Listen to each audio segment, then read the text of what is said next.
All right, here is a statistic that may shock you. In Jefferson Parish, there are about 28,000 children aged 4 or younger. But get this, experts say 21,000 of them are economically disadvantaged. WDSU's Morgan Lentis is live in Metairie with the efforts underway to improve educational opportunities for all of those kids. Morgan.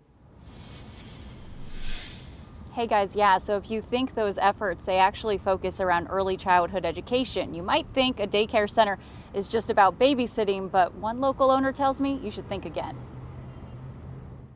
People take what we do for granted, or maybe even assume that what we do is babysitting, yet so much research has said it's not. Paula Polito knows the importance of early childhood education. She's a third-generation daycare owner in Metairie. If we do it right now, we build a strong foundation for these children to be successful in the work they do in years to come. That's why she's such a strong supporter of expanding those services. She's a member of the Jefferson Ready Start Network, which recently secured $225,000 from the Parish Council to fund the education of 16 kids. It's incumbent upon us to do our part to make sure that there's not a gap there between the people who have it and the people who don't.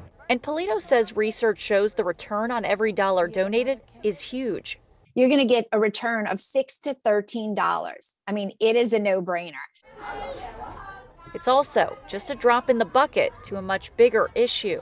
Ultimately, I'd like to create some sort of public-private partnership where we can get some local businesses involved and big companies that want to say we'll dedicate X amount of dollars over 10 years and we can really fund this thing in a big way. Building momentum, Polito says, will have lasting impacts on the entire parish. If we don't do it right now, they're going to wind up in prison. If we do it right, we're going to have children who graduate high school. Because what do they serve at a banquet?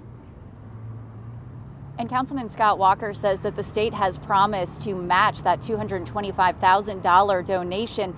It's still up in the air exactly when that will happen, but when that money does come through, it would bring the total number of children helped to 32. Reporting live in Jefferson Parish, I'm Morgan Lentis, WDSU News.